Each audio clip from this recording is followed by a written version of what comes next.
What's up, guys? Happy weekend. Happy Sunday. Like, share, and subscribe to my YouTube channel. You love it here. You can't stop watching.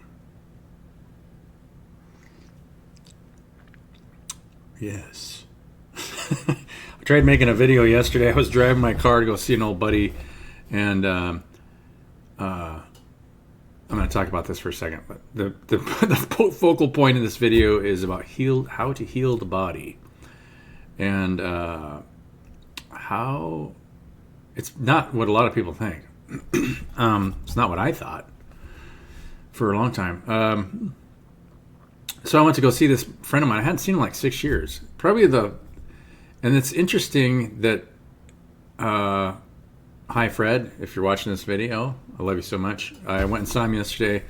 He's 20 years older than me, so he's 70. Doing pretty good. Had a couple knee replacements. Fred was somebody that I met like 23 years ago, I guess now.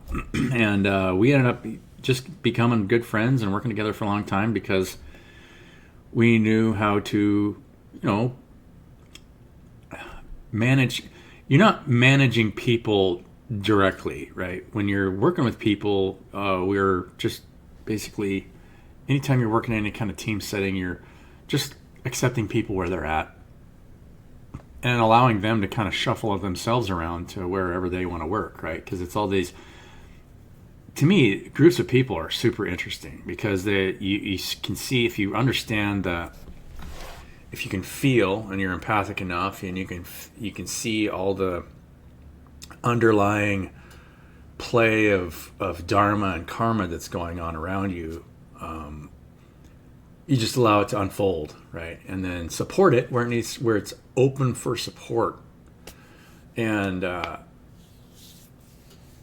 he was a different guy, and most people didn't understand Fred, but I got along with him really well because I could tell that he was very deeply introspective and very grounded, right? I mean, you didn't upset Fred, right? He was somebody that was pretty just best guy I ever worked for. Let's put it that way. Went to a wind farm job in Kansas working for Fred in like 2005, and we couldn't get any linemen. At the time, I was an inside wireman. Fred had been an electrician for a long time and then had a 2-year engineering degree. And we got along really well because, I had a technical background, just college background. So I knew how things worked. And we both had a deeper empathy for people. So it was easiest for us to get along together. I was working for a supervisor at the time that he had brought up from Florida. It was somebody that he had worked with on an oil job in Florida, I think. And this guy was lazy. I mean, he was the laziest. Now, I'm not one to point fingers.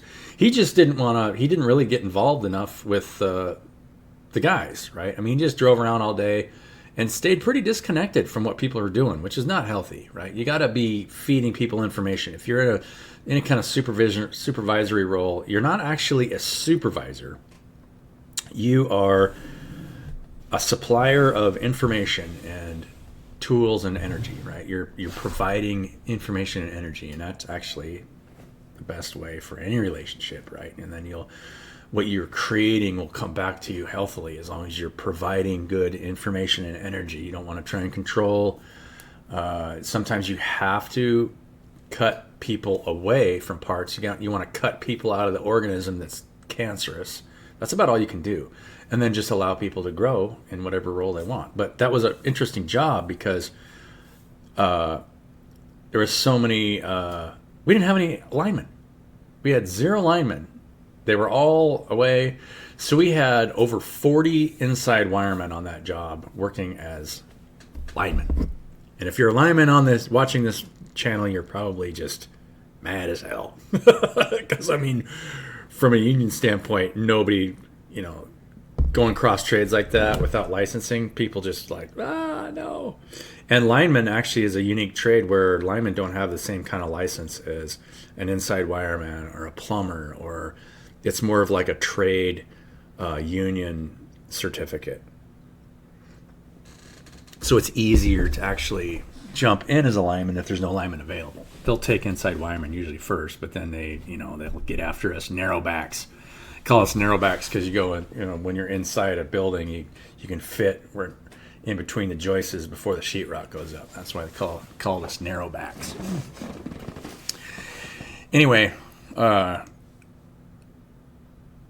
make a long story short, I just really genuinely appreciated Fred so much over the years, and had gone through different types of family problems. Had grown up in San Francisco in the 60s, and in Phoenix and San Francisco both, and had a brother who died of AIDS, who was gay, went through a lot of different things in his life. Very cool guy. He's 70, living in Dayton. Only an hour away from me. So as soon as I found out that he was living close, and he had reached out on my LinkedIn profile and made a couple of comments on my post, I got to go see Fred. So that's what I did yesterday. I tried making so that was the point of my beginning of this video, is that I tried making a video while I was driving, and it just wasn't working, and it was just the wrong timing for it. And I wanted this weekend, because right now it's almost 4:00 in the afternoon on a Sunday. I wanted to dedicate more this weekend to meditation practices, and this is kind of the point of this video: healing the body. So how do you heal the body? This subject sort of came up secondhandly as I was just talking to my brother, and there's a lot to talk about here, so bear with me, and I'll let you guys make comments at the end. We'll just pull an oracle card today at the end. I'm not going to pull any tarot cards, but I'd just like you guys to think about this, and because my perspectives on what I should and shouldn't be doing has changed so much that I still have certain beliefs that I believe that we can live a more balanced lifestyle in society to make sure that we're balancing out the needs of the community in a way that's a little healthier than we are doing now, just to make sure that everybody's needs are being taken care of, and we don't have orphanages where there's children starving, and maybe cutting people off from support where they're just having rampant sex and creating new babies where we need, that's why a lot of those orphanages exist, because they've devolved into just a lot of unprotected sex and just leaving babies after they have them. So it's sad, but it is really happening. But the point is to heal the body, right? So let's talk about healing the body.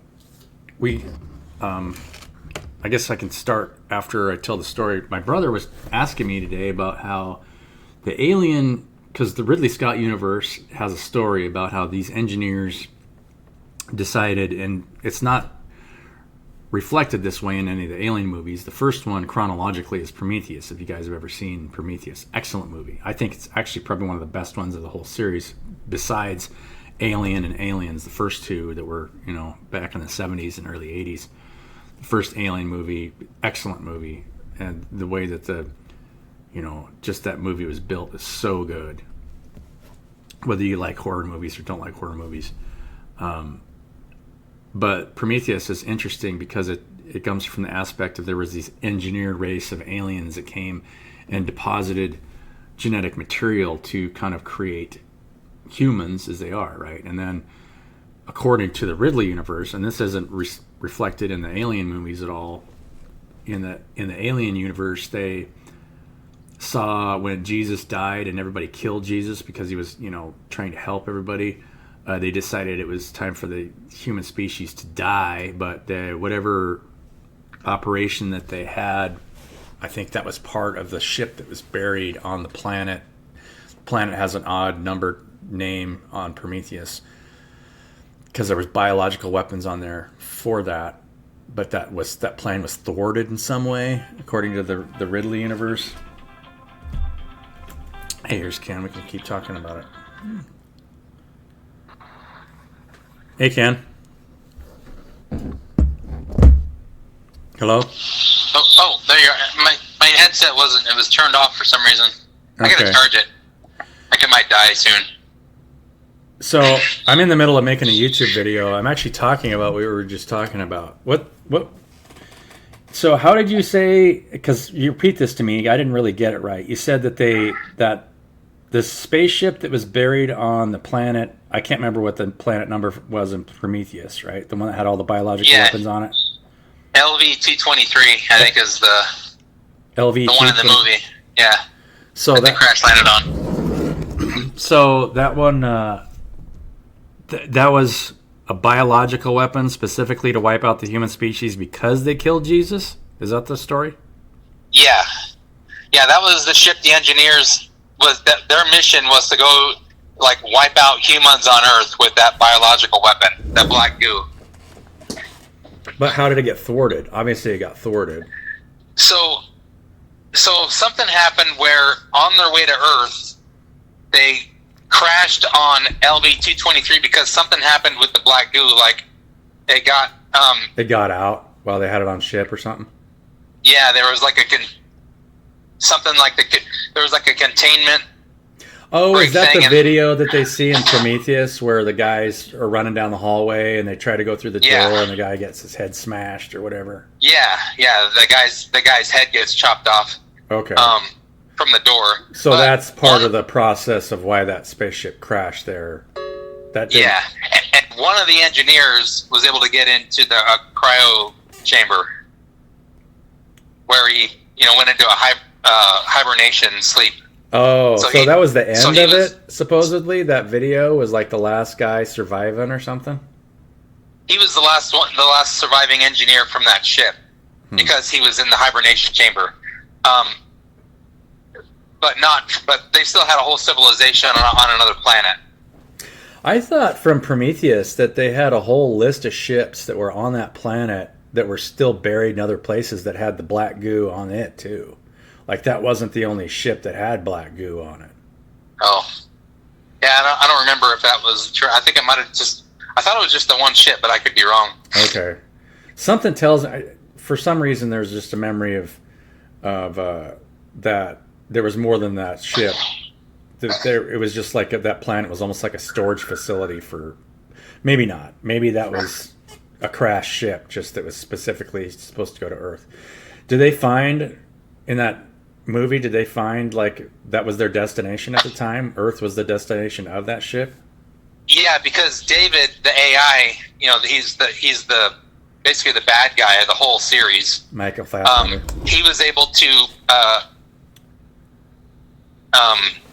unencrypt all the instruments, so he could see where the ship was headed, and he could like read like the mission because he could understand their language. So that's why the engineer ripped David's head off, was because David was able to communicate with him, and he realized that he was like an AI being. He wasn't human, and he realized the humans had created this AI thing, and he pissed him off, and that's what really set him off. And this is this a theory of somebody that was doing a documentary of Prometheus, or is this actually written by Ridley Scott? Like that? No, I think it's nerd theory. Nerd theory? Okay. Yeah. Yeah, because there's so many nerd theory documentaries out there about movies. Like they've got them for Dragon Ball Z and all kinds of stuff like that. But yeah, because the Ridley Scott universe is actually fairly complicated. When he. Oh yeah. Yeah, it seems like they really. It's just like the Star Wars universe. You can get into the Star Wars universe pretty deeply. There's over like 100. I think there's over 400 Star Wars novels. I looked it up one time. There's a lot of Star Wars novels. I think where they're getting that idea is that in the movie, that ship was like over 2,000. It crashed over 2,000 years ago, and when you marry up the timelines, it seems like an odd coincidence that it would be about like they're going to destroy Earth 2,000 right after the time of Jesus.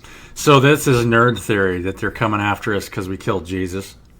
Yeah. This isn't Ridley Scott directly saying, aliens, we're going to kill you guys. Yeah, and they said that Christ was actually like an alien hybrid, so he was like an engineered Super human being. hybrid.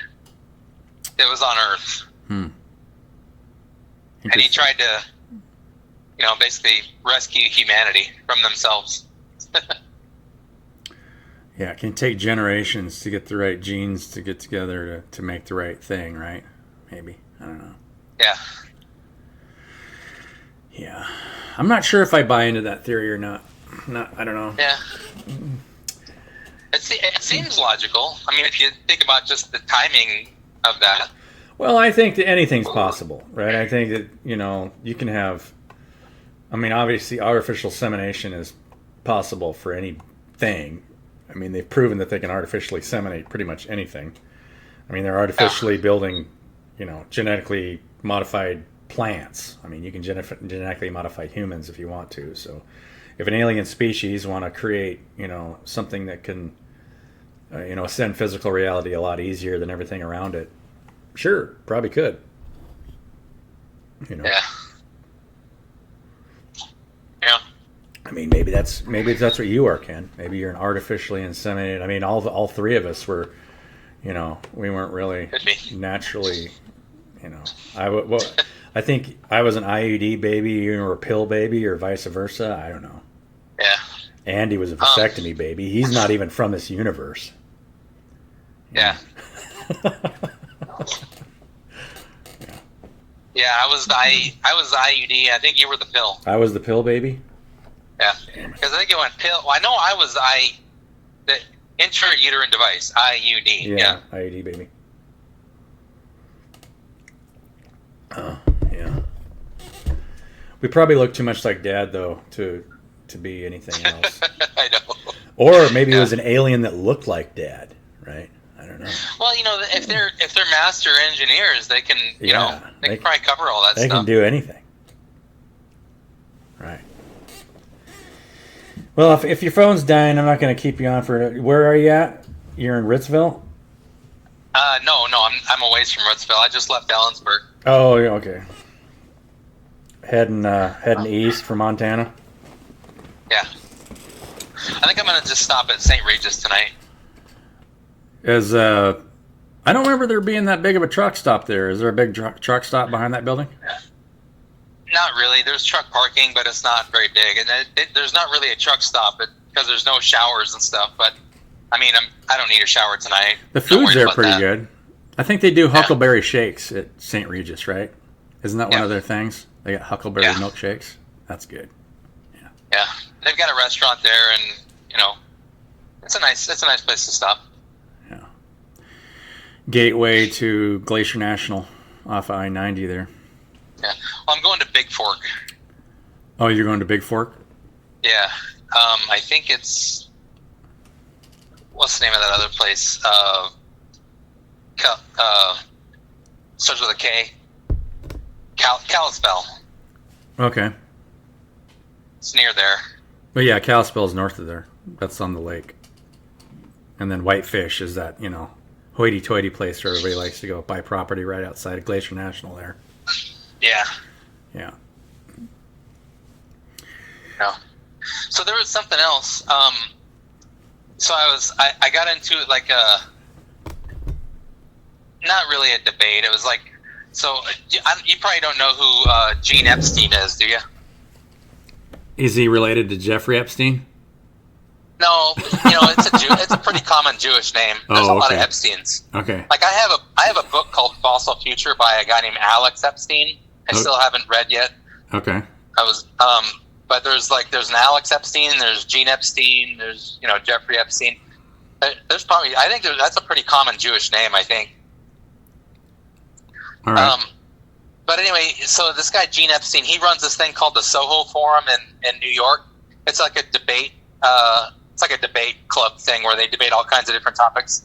He hosts all kinds of debates. Okay. This was on Twitter. He has this debate against this guy is a communist, not just a socialist. I think he's a communist, but I'm not sure exactly what the difference is between communism and socialism. I think it has something to do with the corporate state having control versus the governmental state, right? And you flop the two or something. Socialism isn't really, well, I mean, if you look at like Nazism, that's basically a form of socialism. Communism is a step further because it's like international socialism. Yeah, Because it's just a way of socialism is controlling like the population, right? It's just another centralized control mechanism. Right. It's a further form of totalitarianism. It like goes a little bit further. Right. Anyway. But, so there's I think this guy's a communist. His name is Wolf, and he debated him basically capitalism versus communism at the Soho Forum, and it's got like 7 million views on YouTube. It's pretty, but he posted about it, and then the context was basically like this guy that was kind of a communist socialist. He was criticizing capitalism because the lack of morality, right? And I made a comment, essentially like, just so like his argument is that capitalism has no morality. Yeah, the capitalism has no morality, and I mean, of course it doesn't. But that's besides the point. Yeah, but I mean, intrinsically speaking, if you just look at anything objectively, there's no morality built into any of it. It's like communism and socialism is just, I mean, yeah, they're doing it on the pretense of morality, but there's no morality involved with the decisions that they make, right? It's a control mechanism. I mean, you could say that communism or socialism is explicitly immoral because it involves stealing without consent. I mean, you're just pulling taking things. Yeah. You're forcing people to believe in something that they don't want to believe in. So, and I was trying to. He actually got into it with me a little bit because his argument is that capitalism is moral, and I was trying to give him examples like, well, I mean, you have slavery. I mean, you can buy and sell human beings in a capitalist system. Or you can have a thing where like you can sell a product under false pretenses that causes harm. Right. And that's capitalism too. Capitalism is nothing more than just being able to buy and sell, and under the understanding that people have private property rights. Mm-hmm. So if you have private property rights, then you can do what you want with it. You can sell it. You can buy other people's thing. If there's if you could own property. A consensual agreement, Yeah. Like you can agree to transfer property from one person to another under whatever circumstances you want. So his argument was, because I used the example of like, well, okay, say, take like guns, for example. I mean, you could say a gun is just a kind of private property. Yeah. And you could say that if there's a population of people where there's more gun ownership, if you see less crime, it's not because of the increased gun ownership. It's because you have more largely moral people with gun ownership. Because like if you give a bunch of guns to a population of psychopaths, I mean it's the energetic state of people's level of awareness. It has nothing, guns, knives, none of that has anything to do with anything, right? It's how people feel like they need to attack their environment versus defend themselves against their environment versus there's lots of states of consciousness there. Yeah. So my argument was that like the gun ownership thing is kind of akin to like capitalism, because capitalism is just a thing. It's a way that people interact in society. But if you have all of those systems are built on trying to create a situation where you're trying to meet the needs of society, right? It doesn't matter which one you're talking about. And all of them end up being some kind of control measure because people are trying to control what people's needs are. Even buying and selling goods is that, right? You're trying to convince somebody that they need something. And that was kind of how I tried to attack it. He didn't respond to me after I said this. Basically that, just money itself. I mean, if you're using anything as a medium of exchange, in a capitalist system, then you've introduced an obstacle to, because what you're really trying to do is you're trying to distribute resources in the best way possible. So, Right. I mean, if you just look objectively at a capitalist society, I mean, you could say that it's better than communism, but because it does a better job of redistributing resources. But it also limits human potential because you're still classifying people into job roles and telling them what they should and shouldn't be able to do instead of allowing the human imagination to flourish, right? Yeah, it's and I even brought up the example of like Gene Roddenberry in Star Trek, like and that kind of hypothetical society, because it and it's not a very good argument because it's fictional. It's just. I think it's actually a really good argument. Because if you look at the Gene Roddenberry universe, and this happens, they address this actually in Star Trek 4. Have you seen Star Trek 4? You know which one that is, where they come back to save the whales. And they talk about it when they come back, because they try to get clothes from the 20th century when they come back, and they're like, back then they still used, because they're coming from the 25th century. I think it's like 24 dot something something.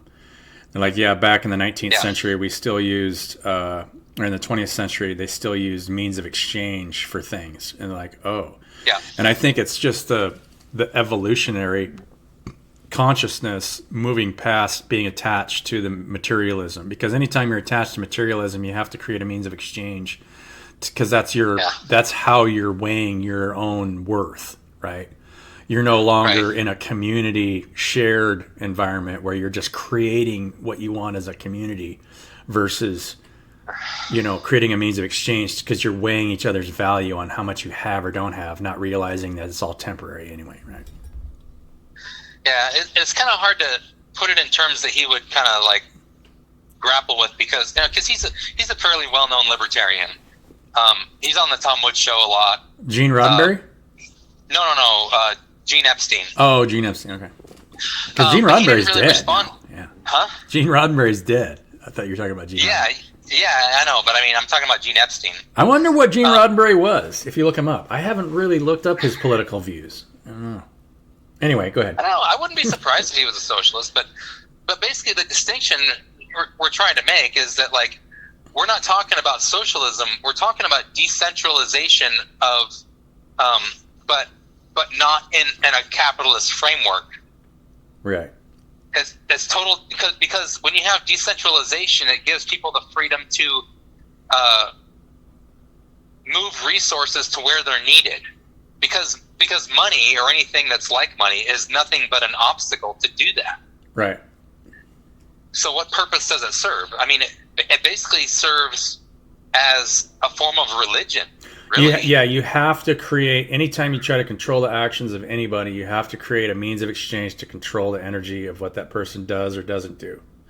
For example, if I go to buy coffee, I'm paying for coffee with some money, and I'm controlling, that person is controlled by that belief system that they have to, and I just had this conversation actually from the gal that I just bought this from, because I'm drinking my chai tea latte here. Yeah. She's like, well, I will never do anything, special in my life. And it's like, well, what makes you say that?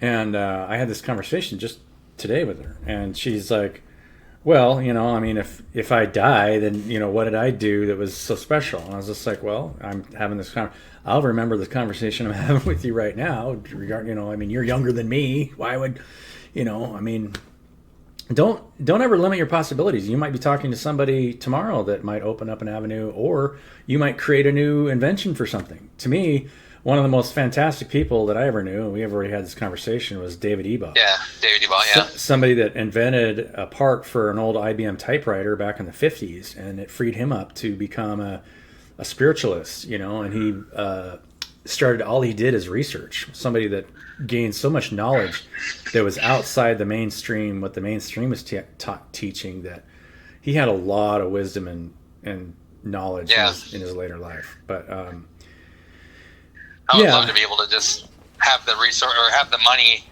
or just have. So it's funny, you say have the money, but basically have the ability to just research stuff that you're interested in. Right, but the point is that it becomes an object that limits creativity because you believe that what you can create is being limited by how much money you have, right? It's like, well, I don't have enough money to create whatever I want, right? And in our society, it is fairly, if I was a rich kid and I had, let's say my dad was a billionaire, I could basically become a philanthropist and pour my money into whatever creative endeavor I wanted, right? If I had access to $1 billion, I can say, well, I can let's build a new CRM that kind of does this and this and this better. The problem is because you're in that position, you're so disconnected from what people actually need. You're used to being able to control the actions of other people. Your imagination is short-circuited into kind of a twisted narcissistic mindset where you're doing it to control. You're trying to recreate. Yeah. You're trying to recreate the world in your own image instead of providing for your community. Right. So those control systems, and so there is an active engagement where, the society is actively trying to negate people that are trying to control their own reality that way. Like, that's why the federal government steps in and keeps NVIDIA from becoming a monopoly. NVIDIA was actively trying to buy other companies and basically, if they can create their own CPU that's better than everybody else's CPU and GPUs, they could monopolize the entire marketplace. I mean, they could even swallow up TSMC, and all of a sudden they're the only solution for hardware for any kind of computing application, which is dangerous, right? I mean, history shows that it's dangerous to have one group of people that are solely because they become so wealthy in our modern, and it's just because of our modern system. Everyone is, if you're controlled by money, then somebody else is controlling your actions, right? I think. So I think it's less about more the governmental systems that we see today are basically like attempted control measures to counteract the control measure of money in and of itself, right? That action that controls the energy between one person and another. Yeah, that's kind of like why the point that I was trying to make was that if you had a capitalist system that was highly deregulated, it would do okay, but the fact that you're using money or a medium of exchange is an obstacle to overcome. You'll never meet the community's needs in a balanced way because you're still the reason that you have money is because people are attached to their self-worth by the material reality. And so you're still going to have this hierarchy of people's self-worth within that system. And that's actually what we have now. Well, let me put it in different words. Like, I'll say what you said to me back to you in a different way and see if you agree with it. Sure. So how I see that is basically the money itself, or the medium of exchange.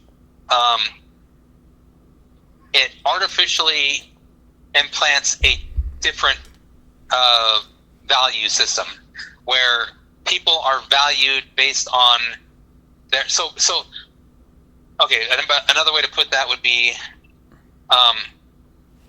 people, instead of trying to meet the needs of their community, they're trying to accumulate money and resources so they can meet the needs of their community, and that's best case scenario. Mm-hmm. So it's misplaced priorities, or you basically created a false god. Yeah, that's why. I mean, because your actions are essentially just like, if I want to help the homeless, I have to get resources, and in order to get resources, I have to play this game, right? So to speak, I guess. Yeah. It's hard for me to describe. I'm not really good with, Yeah, you're I don't really doing. have a way with words. Yeah, you're just getting somebody to believe that they need this thing versus what they actually need. So it's if you're measuring your time like that, because all it is a measurement of time. That's all money is. It's a measurement of time. Because it all comes down to a wage. even if you're investing in some kind of alternate currency or whatever, it's still going to be tied to someone's time that you're putting into it, right? So you're measuring your time and saying that it's worth this. As soon as you do that, now you're falling into the time trap, right? You're falling into the fact that I need to save for tomorrow, so that there's an automatic fear associated with measuring time. There is a fear animal that is directly connected to measuring time, because you're saying that if I don't measure it, then I'll lose it, right? If I don't measure my time, I'll lose it. It's like, how can you lose your time? You can't lose time.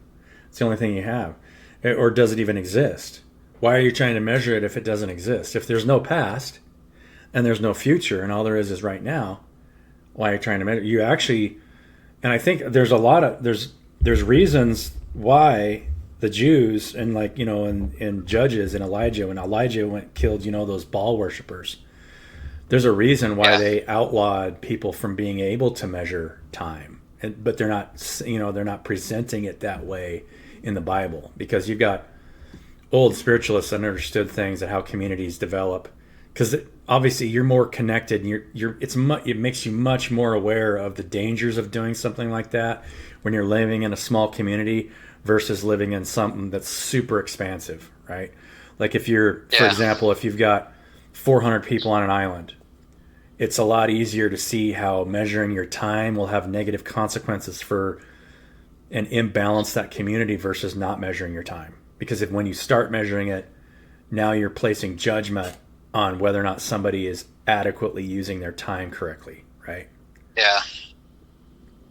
Right. Because now you've created something that you're putting a value on time. Now you're creating a judgment on whether or not, what are you doing with your time, right? Is it good? Now it's like, oh, if you don't have enough of this thing, now you must not be valuing your time very well. It's like, okay, that in and of itself creates the judgment model. So now it puts a false perception on reality, because reality is you can't measure the future, you can't measure the past. It's all happening right now. So any measurement will pull you out of the present, because now, like if you're counting money, right? If I'm counting money, it's almost like a fear mechanism. It's like, do I have enough for tomorrow? Do I have enough for this or that? It's a deep seated issue that most people are not aware of. Yeah, it's really hard to talk about, like when you're like considering your audience. It's really hard to talk about with somebody that is like an anarcho-capitalist, which pretty sure Gene Epstein is an anarcho-capitalist, because he's an anarchist. He doesn't believe that government does anything of value at all. But he's capitalist. He thinks that just there should be like a free trade, deregulated economy where. I think that there's an evolutionary state that we can restructure ourselves to match an evolutionary state of being, where you're moving more energy and information in the group collective. The limit to available information is the money situation, right? Because somebody's selling something. So now you have to go peruse the market to see who is selling something that's going to be the most beneficial to you, right? Let's say I'm looking for a healing service. I'm looking for something to maybe I have a gut problem. I have to go to the open market and say, okay, whose product is being sold that is going to help me the most? Now, just by the fact of that mechanism being there, and everybody is trying to sell their thing, so everyone is trying to manipulate your emotional state to tell you that their product is better than the other person's product, because they have a fear of lack, because they're trying to take care of themselves, right?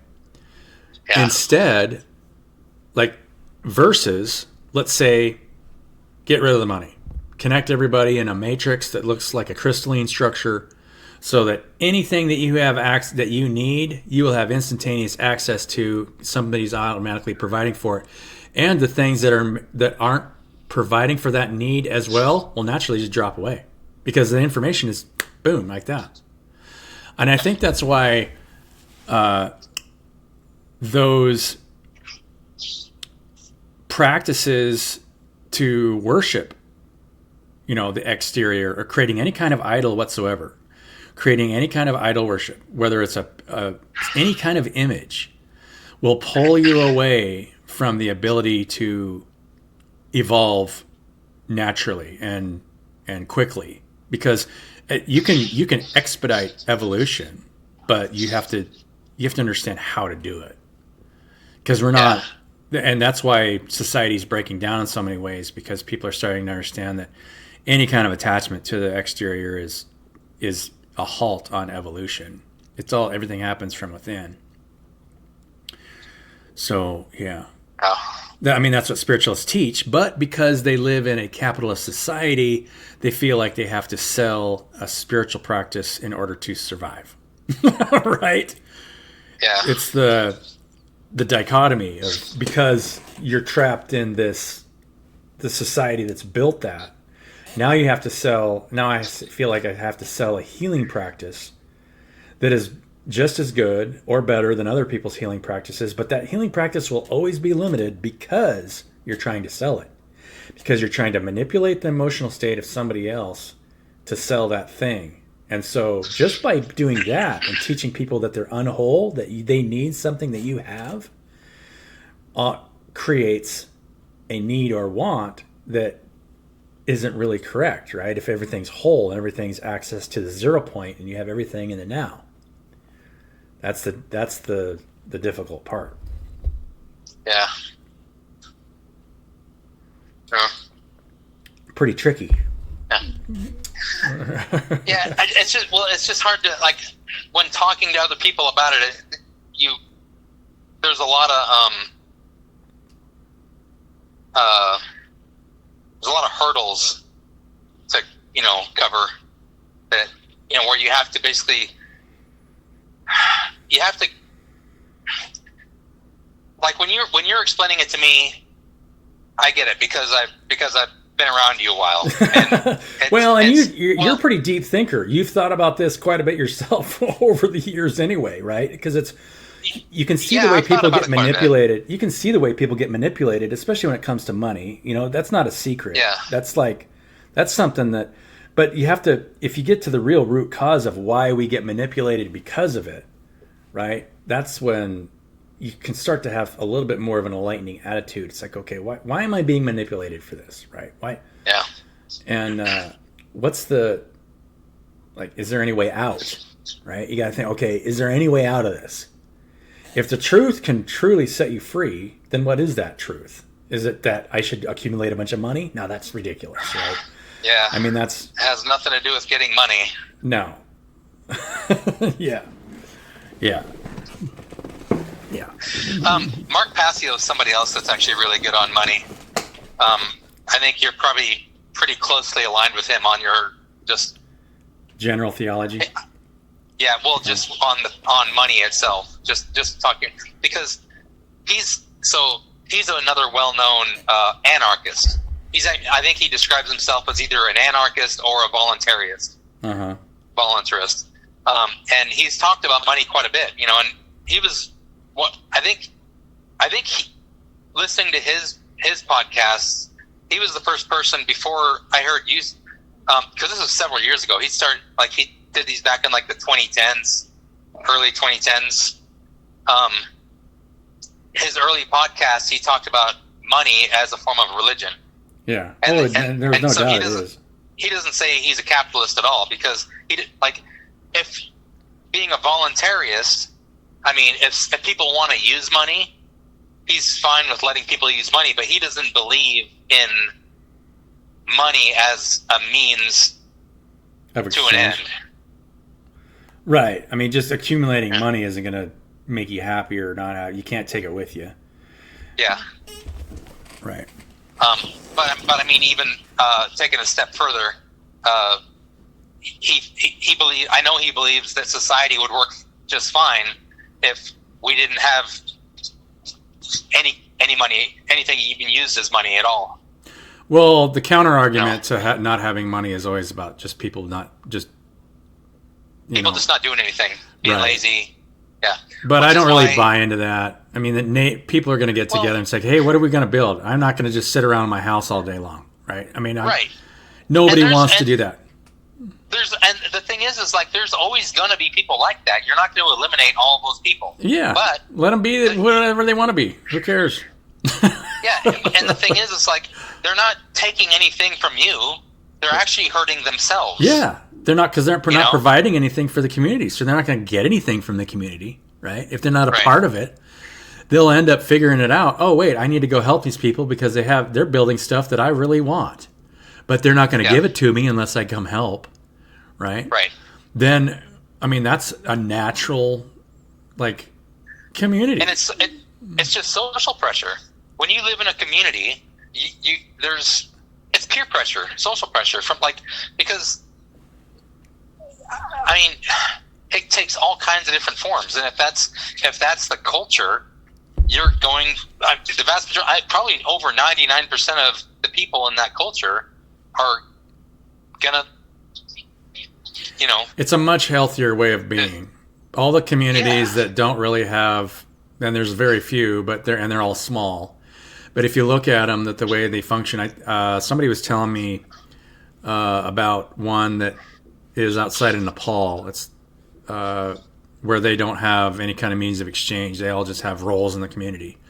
And that island I was talking about, St. Kilda, where all those people were taken up. If you live on a small enough island, there's no reason there's no reason for it, because everybody's just like, okay, who's going to fix the shoes? Who's going to help build houses? Who's going to do? Yeah. Everyone has a role. Who's going to help? Who's going to teach children? There's going to be probably one teacher. There's going to be, Yeah. And I mean, basically, that's how Indian tribes operated for thousands of years. I'm sure, because they lived in small tribes, and basically it was like everyone had a job. Yeah. And the reason people lose sight of the reason that they traded. The reason that they traded the goods and the materials was to prove to each other that they were a creative, productive society. That they weren't just there to get stuff because the last thing you want, and that's why they got raided by people that didn't want to be a productive, constructive community. So there was always the people that wanted to take, and there was always the people that were building something. Hey, let's trade what we're building. Great. Right? And just exclude people, and the people that got excluded that didn't want to become community became roving tribes of people that stole shit and killed people. Yeah. Right? I mean, that's just how it works. Yeah. So, I mean, I think, and this is what I truly believe, is that's what the split on the earth is what we're talking about. We're talking about people that want to be part of a productive, equally, imaginative and creative community versus people that just want to take.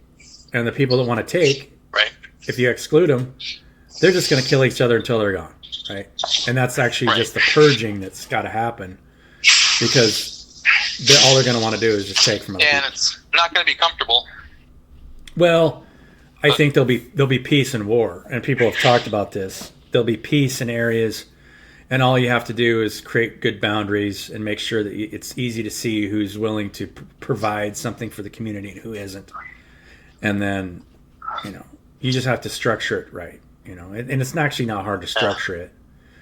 You just create groups that are creating something for the community organism, whatever the community organism wants to build. So, yeah, that makes sense.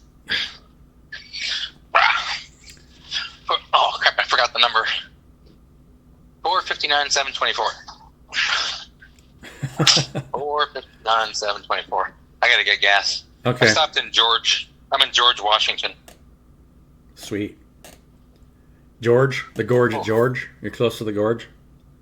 Yeah. All right, Ken. Well, I'll let you go.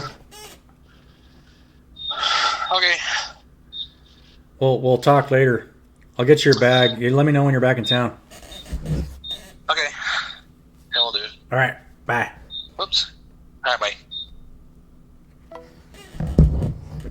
That was helpful. That I don't think I would have covered it that well unless Ken was on here, right?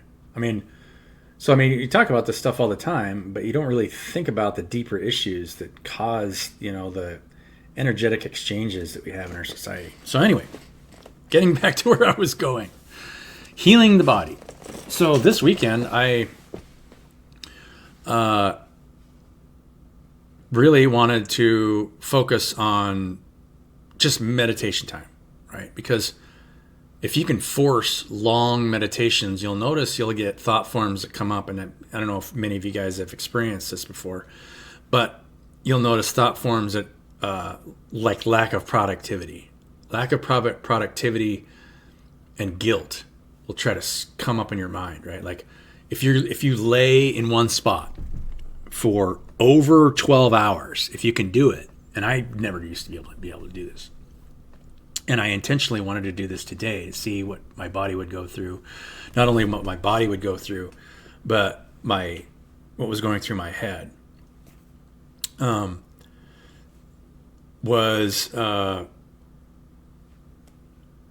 So like, after about, I would say 8 hours, you're pretty much fully rested, right? And now you're just laying there in a meditative state. Your body won't fall asleep. You're just kind of in a really deep state of consciousness if you can get there to where you're just kind of in no thought. But then you'll start experiencing aches and pains, or you got to go up and go to the bathroom. I purposely did not get up to go to the bathroom. Now, for those of you who are sensitive to these kind of things, so men will talk about this every once in a while. Like if you really got to go to the bathroom and you're not getting up, you'll get an erection because you'll have an inflammation that's trying to close off your urethra to make sure that you're not going to urinate the bed. It's like an involuntary reaction in the body. After I got through that period, I would say maybe in the 10 to 12 hour period, the need to urinate went away completely. And my body, because your body starts cannibalizing the water out of your bladder, if you're just laying there in a meditative state, because your body will find equilibrium, right? If you're not getting rid of liquids, if you're not ingesting liquids. And I think this is the long-term healing process of how to transmute energy in the body. And this is what happened. And I love that theory about Ridley Scott, but I don't, that's just nerd theory. But what Jesus did, right? I mean, and one of the most interesting quotes, and I've quoted this on my YouTube channel before, is, see the lilies of the field and how they grow. Neither do they toil or they whatever. So they're not toiling, they're just staying in one spot and they're just growing. And what are they doing? They're turning all the carbon dioxide in their environment to oxygen, something that you can breathe. If you stay in one spot and you meditate for a long time, you'll start transmuting all the toxicity in your body into something that your body can use. Not only your thought forms, but the negative projections that people might be projecting on you because they think that you're not being productive. When in fact, you're being more productive than they can probably possibly even imagine. Especially when you're healing the body like that. And that's just short-term fasting meditation. Breakfast is called a break in your fast. You're breaking your fast. If you extend that fasting period and stay in a meditative state for longer and longer periods of time, you're healing the body over time more profoundly the longer that you fast, especially if you're not drinking water right now, because now your body has to cannibalize and transmute all that stuff. It's not like you're just going to die. You're a living being, and everything's coming from source right here. I'll leave you guys that for the weekend. I'm going to pull an oracle card, and this has been a long video anyway, and I really appreciate you guys who've followed my YouTube channel or are interested in what things that we're talking about. Because that process of healing the body is happening internally And if it's happening internally, it's happening externally as well. And you might not even be able to see it right away. But as long as you're carrying that spark of unconditional love for anybody that's trying to negatively pull on you or in any way, right? It could be anything. And you realize that you're whole and you're becoming more whole by transmuting all that negative toxicity in the body, that you're doing it for them as well. And it might be just a simple act of cutting that off to make sure that they can't do that until they realize that, wow, why are they still so happy and I just hate them like hell, right? I mean, what would be why do I don't not like them? And then they have to start thinking about it. It's like, they didn't do anything to me. I just have a judgment in my mind about what I think they should or shouldn't be doing. Right?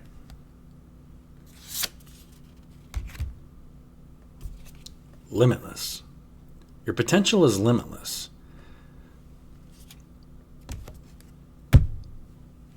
Love you guys. Have a beautiful rest of your Sunday. You're probably going to see this maybe by Monday or whatever, but I'll catch you guys in the next one.